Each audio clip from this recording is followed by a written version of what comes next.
Okay, hi, this is Mike Dewey, and welcome to Beating the Odds. Today's guest is Jacqueline Sayoc. Jacqueline, how are you? Hi, good morning, Mike. I'm doing really well. How are you today? Doing great, and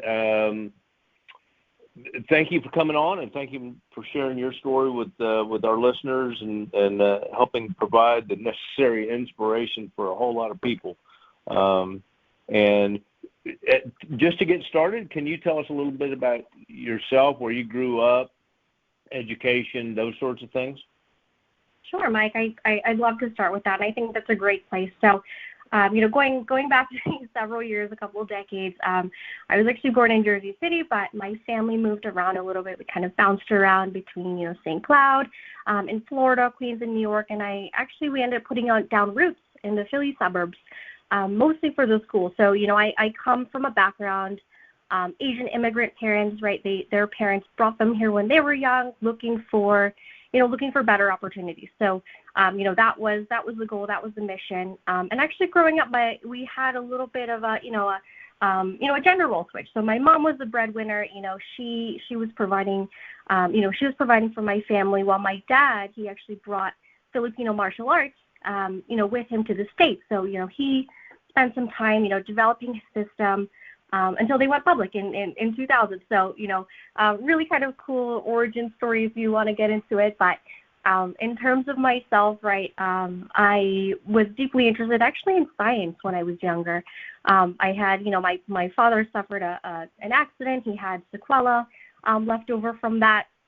My husband, actually, who is a childhood friend, kind of slash boyfriend at the time, we were really young, suffered a traumatic brain injury. So seeing and kind of being part of those diagnoses, right, prognoses, treatments, and even the side effects really led me to more like a science interest and neuroscience specifically. But beyond that, right, I've always kind of been creative. I've always loved languages and kind of expressing myself in that aspect. So growing up, I had these two, right, the more sciencey fields I was deeply interested in, as well as, the language and more creative side. So, when it came time to choose, what to study in school, I was going back and forth. I was torn. Do I study neuroscience or do I study Spanish? So I went back to my parents and, they explained to me this false dichotomy. It's not this or that. And I ended up choosing both and studied cellular molecular neuroscience, as well as Spanish language and literature in college. And I was afforded that. Holy cow, that couldn't be any more that couldn't be any more different. Yeah, exactly. So it was really interesting to be able to have the opportunity to really develop both of my interests. And again, I was afforded that luxury, I would call it, based on a lot of family support and some generous scholarships from Temple University. So that's what I studied, and I think that's really important, kind of going back to getting at the core of who I am and who I want to become. It leads me back to the statement that, I think of every time anyone asks me, tell me about yourself. I believe it's Jim Rohn who said it, but, you're basically, the average of the 5 people you spend the most time with. And how accurate that statement is, I'm not sure, but it resonates with me, mostly because the people I grew up with, the people I spent the most time with were very, they were ambitious, they were supportive, they were creative, and they were incredibly hardworking, as is, pretty unique, I think, to the immigrant experience. So these were people that really wanted to make their place in the world and not simply take a space in the world, if that makes sense. So growing up, it was kind of, taught to me and demonstrated to me to be the main character in your own story, maintain an attitude of gratitude, and really being authentic to yourself. So I think, those few statements kind of can summarize, I would hope, who I am, as a person. Now, you mentioned, are your parents Filipino immigrants to the United States? That's correct. Yeah. So my mother came over with her siblings when she was in grade school. My father was actually born here, but all of his siblings were born in the Philippines, and then they came over later. He was raised by his grandmother here. So they grew up together. They were they were neighbors actually, and then got together. But very much, neither of them went to college or got college educations. It just wasn't in the finances at that time. Their parents brought them for opportunity. They did all that they could to kind of get out of, they came with, pennies in their pockets. And they did all they could to afford, myself and my siblings the expectation to go to college. So, I'm very grateful for all the hard work that they put in and all that they've sacrificed. So I certainly would not be where I am or who I am without them. And can you give us a short description of your business and what you do now? Sure, I would love to. So our business, my brother and I started this business back in 2018. It's called Regalia Unlimited Printing, and what we do is a lot of screen printing and embroidery work, and it's actually twofold in nature. So what keeps our doors open is mostly costume work, collaborations with other small businesses and artists. We've worked with, local bakers, nail artists, local nonprofits like Delco Dogs out in the Delaware County, Pennsylvania, which we're really passionate about their mission, Etsy shop owners and things like that. But what the second prong of kind of our business model is our creative pursuit, right? So our creative pursuit is the intention to provide visibility into, right, the Asian diaspora, the Asian American experience, because, again, growing up, as children of immigrants, we didn't see a lot of representation of, Filipinos and Filipino culture and language and food in social media, right, in the people around us and things like that. So that became very important for us to sustain and for us to pursue in our business. And actually recently we started a collaboration artist with a really wonderful Filipino American artist, Rafael Cayanan, and he's known more specifically for his work in comic books. Like, he's worked on Conan, he's worked on Spider-Man, Batman, and things of that nature. One of his personal pieces is entitled Amalgam, and it actually superimposes an ancestral-looking tribal warrior over the Philippine Islands. And what it represents is, it speaks to the unity of the 7,100 islands that make up the Philippine nation. So I thought that was really cool. It really speaks to our goals and our mission as an organization, as a business. And I thought that was, really cool and kind of just worth mentioning to you. Well, that's great. Let me ask you this, though. From studying neuromolecular chemistry and Spanish, how the heck did you get into the printing business? That is a great question, and it actually kind of happened a little bit serendipitously. So I mentioned previously, right, my dad brought, Filipino martial arts to the States. Our family system went public in 2000, and it kind of grew from there. So the business grew. They were working on their martial arts. I studied and I was exposed to it all throughout, growing up all through college. I finished out my degree. I spent the better part of a decade working as a benchwork scientist in academia, right? I was studying, chronic traumatic encephalopathy. I was studying traumatic brain injury, cardiovascular genomics and translational exercise biology and all this really cool stuff. But in tandem with that, obviously with family martial art, I've been heavily involved my whole life. And it got to the point, my family was working on a lot of different merchandising as part of the business model. And my mom, who's heading the organization, she was getting frustrated with, suppliers and things like that.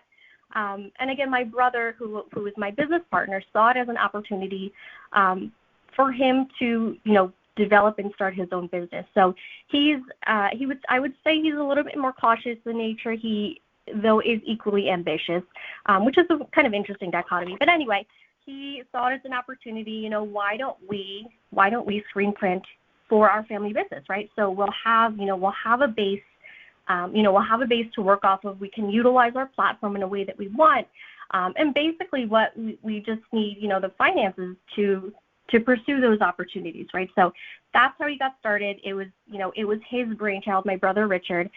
He brought me in as a way to, keep it in the family, right? It's our family business, and something that we've dedicated our whole lives to. And we started this business while I was working as a scientist. So we actually did both in tandem for several years until I left the lab. I've been working at the Regalia, with Regalia ever since. So it's kind of interesting, though. I will say I do keep up with a lot of the people I worked with in the lab. And, I like to, keep reading all the literature. And we still have several publications actually still kind of in the works. When you were a kid, what did you want to grow up to be? To be honest, I'm not sure. I've had this question before, and there was never a time where I was dead set on any kind of career trajectory or career path. I just knew that I wanted to kind of pursue whatever fulfilled me, and for the longest time, and that remained, through college and through my career, has been science and language. So Right. I ended up, pursuing both. But again, it kind of just goes back to I didn't know what I wanted to do with both of those interests. I just knew that I wanted to pursue them. What was your first paying job? So first paying job. So I won't consider, working for a family business. You're kind of just there as kind of the runner child or things like that. But first paying job, I worked as a tutor, actually. So I worked as a tutor all throughout high school, all throughout college, Wow. and it was part of developing and maintaining a sense of financial independence. So, we didn't get allowance, we didn't get kind of fund money. So if you wanted to purchase something, you had to have your own means of income. So it was really helpful, I believe, in, learning budgeting and being fiscally responsible. But tutoring, yes, I tutored English and math for younger kids for about 8 years, actually. So I did it for a while through Kumon, Wow. Kumon Math and Reading Services. It was fun. I had a great time there. Got it. All right. Well, what a great way to start. So when you guys started, you mentioned starting this business, and your brother was it was kind of his brainchild. Did it require a lot of investment capital to start, or did you guys just kind of gradually build that with your own money? How did the start of the printing business get financed?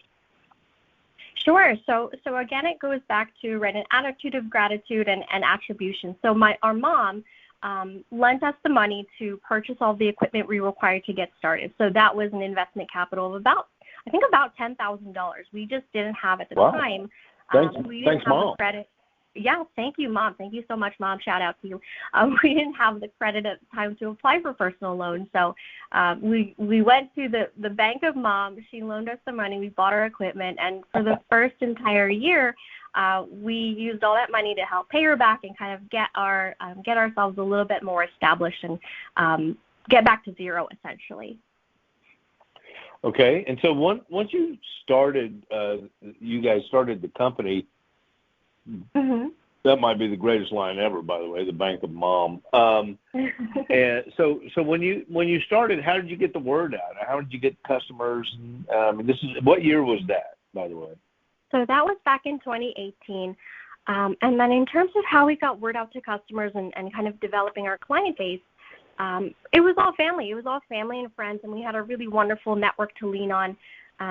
Most of the people that we grew up with and our parents' family friends are also small business owners. So it was just a matter of looking inward first. So for our first whole entire year, about a year and a half, all of our orders, all of our clients were family friends. So they really helped get us started and gave us the opportunity to get a little capital and kind of maybe do a little advertising here and there, and word of mouth was how we essentially operated while we were figuring out how to take our business to the next level.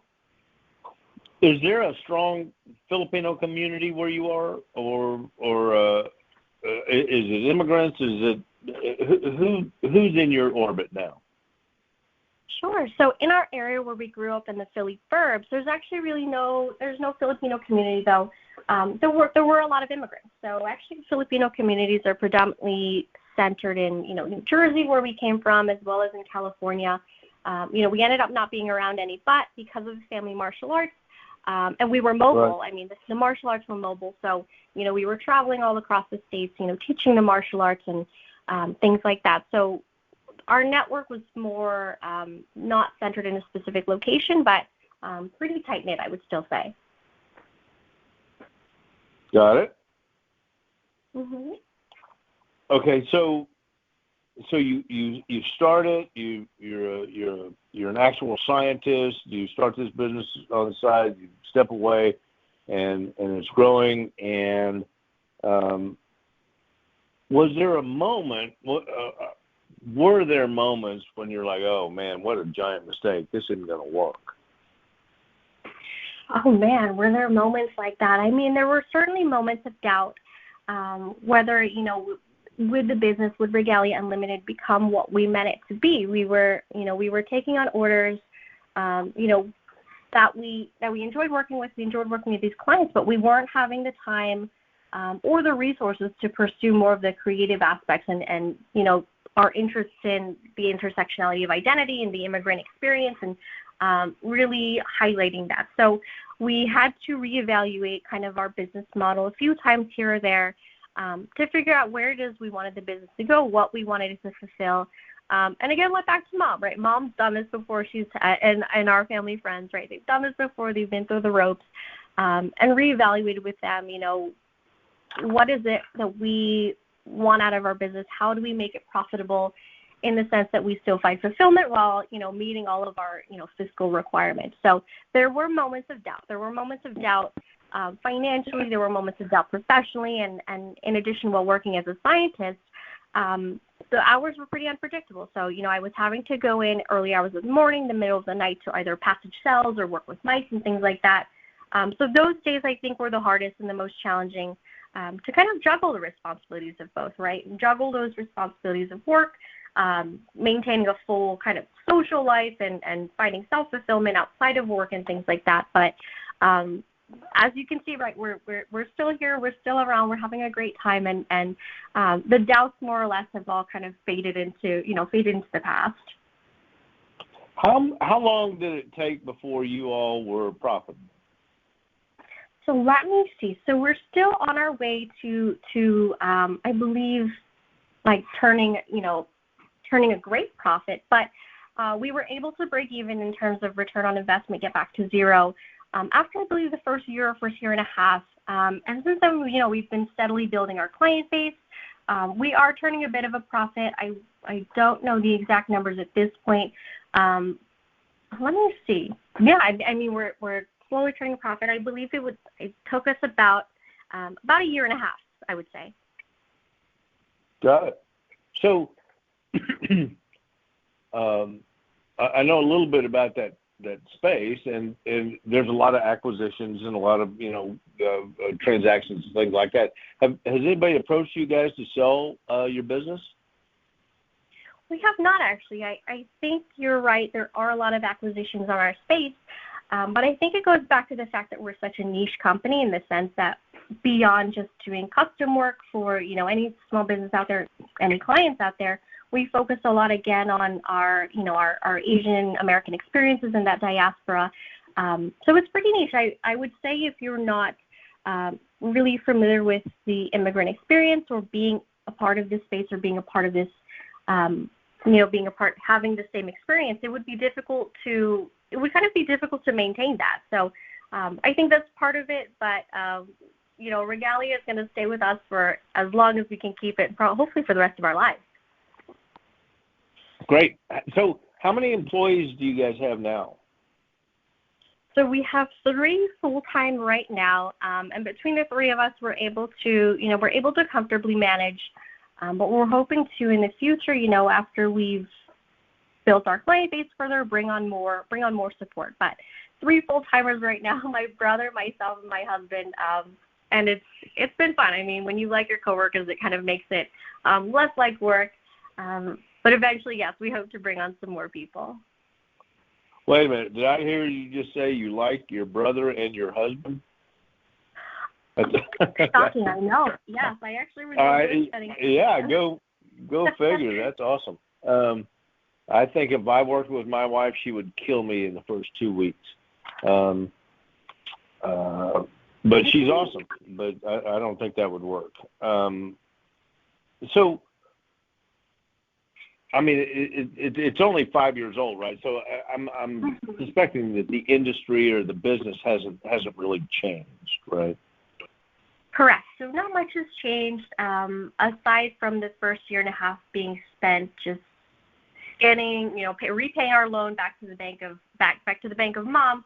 Aside from that, nothing has really changed, other than slowly growing our client base. We're working more heavily now on like targeted ads and paid promotions and things like that.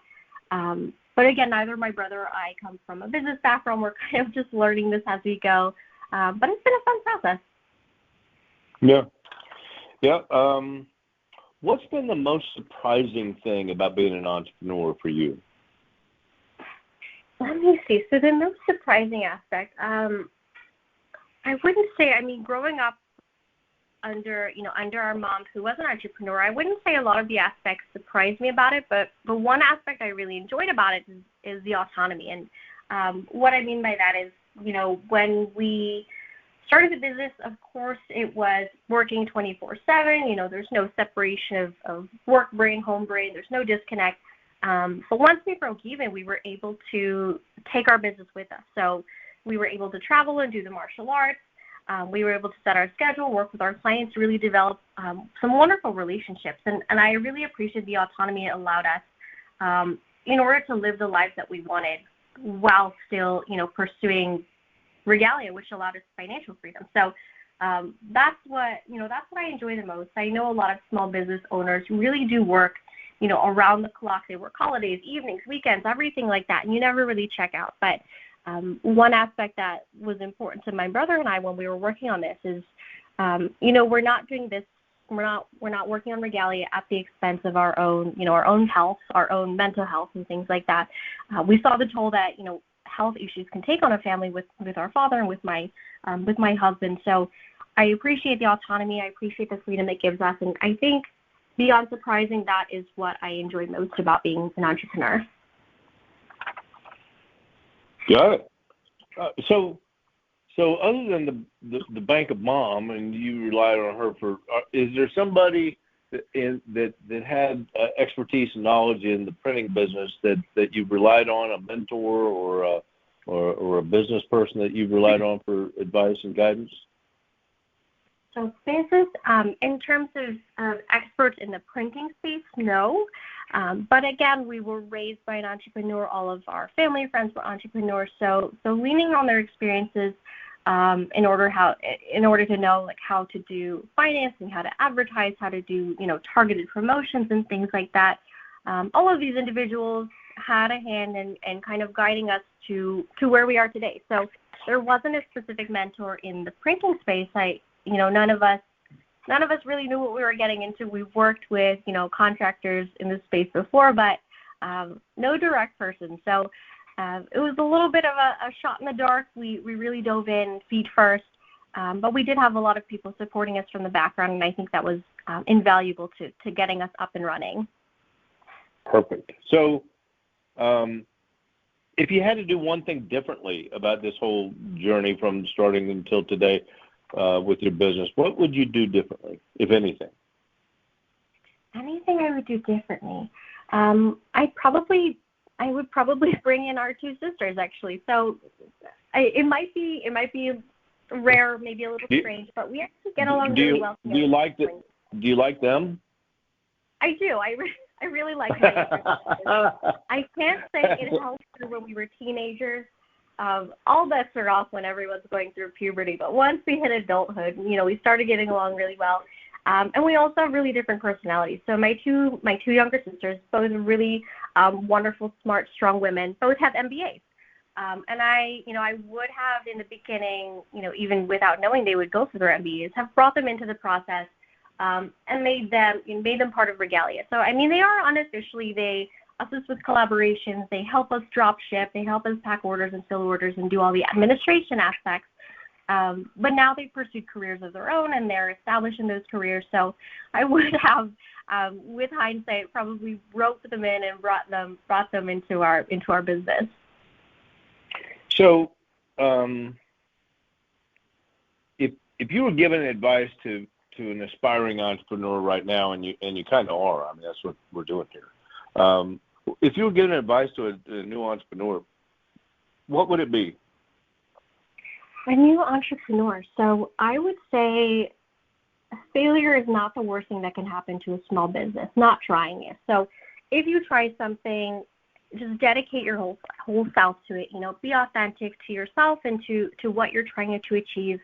and maintain an attitude of gratitude again. So if you are fulfilling what you set out to do, whether or not your small business fails, the first time around, the second time around, it's still a success, right? You've learned something, and you can go at it again, right? There's nothing stopping you. There's nothing stopping you from giving it another go. So give it your best shot.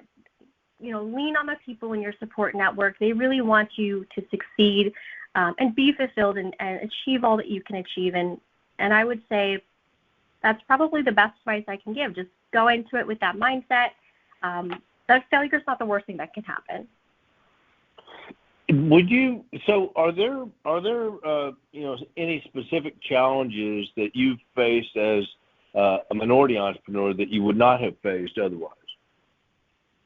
Sure. So I was actually looking at statistics about, the Asian presence in American leadership, American entrepreneurship.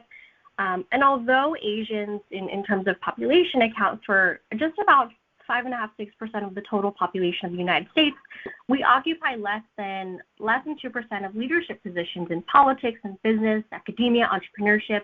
And that statistic comes from ACE Next Gen, and it's from last year, I believe. So I thought that was really important, and it certainly resonates with me in the sense that I have come across, I wouldn't say backlash, but I have come across resistance, not only as a result of being, an Asian woman, but also because of, I would say, when you're meeting clients, you're meeting them in person, your physical appearance is pretty impactful. So I'm quite petite. I'm less than 5 feet tall. So they see this young, small Asian woman, and often the first impression is not one of like power or substance and things like that. So I'm trying to change Right. that. About perception. So it's all about perception. And again, it goes back to, I don't particularly put a lot of weight in terms of what people think of me. I try not to. But when you're trying to speak with clients and develop business relationships, these types of things are kind of an ingrained bias, and it's not anyone's immediate conscious thought, but kind of undoing a lot of the stigma against immigrants, against women is an ongoing battle, and I've certainly come across aspects of it in my journey, and I'm sure I will come across aspects of it for the duration of my journey. But being cognizant of it and being mindful and taking an active stance to mitigate a lot of that stigma is something that's important to me as well. Do you think that the challenges you've faced are more what's a good way to ask this? Do you think you face more obstacles as a female entrepreneur or as an Asian entrepreneur? I would say post-COVID, certainly being an Asian entrepreneur, there was and still is a lot of continuing, racism against Asians as a result of COVID and kind of how that played out in the country over the past 2 years in the pandemic. And that stigma, undeserved, of course, certainly has impacted how people view me as an entrepreneur, right? So as a woman entrepreneur, there are many women in businesses, and I speak with a lot of women in businesses, and I think that's become much more common and much more, I would say, acceptable in a sense. But being Asian has certainly been kind of my most rate-limiting factor in the past few years. So it's been my brother doing a lot of the legwork, my husband doing a lot of the legwork. We are all Asian, but as men, they have a little bit more of a presence for a couple reasons, to be able to talk to clients and maintain our state of business. Well, sounds like you're powering through. So if any of our listeners want, I'm assuming you do work all over the place for clients all over the place. If any of our listeners wanted to get screen printing done or anything that you guys do, how would they find you? How would they contact you? Sure. All of that. Absolutely. So, Mike, we are online. We are on regaliaunlimited.com. We're also on Facebook and Instagram as well, at Regalia Unlimited. I know we're Gen Z, so Actually, no, that's incorrect. I'm actually a millennial technically. So, I'm with the times. I'm hip. I'm cool. I would say we are not on TikTok. We're not on Twitter, but, you can find us on Facebook, Instagram. We have our website, and you can also reach us by email, regaliaunlimited@gmail. So if anyone's interested, please reach out. We'd love to, talk about what you're trying to do, and, thank you for your time. Well, heck, thanks for sharing your story with our folks, and we will, and thank you for the time. It's inspiring to a lot of people, and myself included. So thank you for that, and we will check back often. Sure, Mike. So I just wanted to round us out by saying one more thing. I wanted to thank you again for being a servant leader and leading by example, and really utilizing your platform and experience to provide visibility into minority-owned businesses like mine. We really appreciate the allyship. Regalia Unlimited is here to stay, and we hope to eventually utilize our platform in a way similar to yours. So thank you again for the opportunity. I had a really great conversation with you, and I will talk to you soon. All right. Thank you. Bye-bye. Thanks, Mike.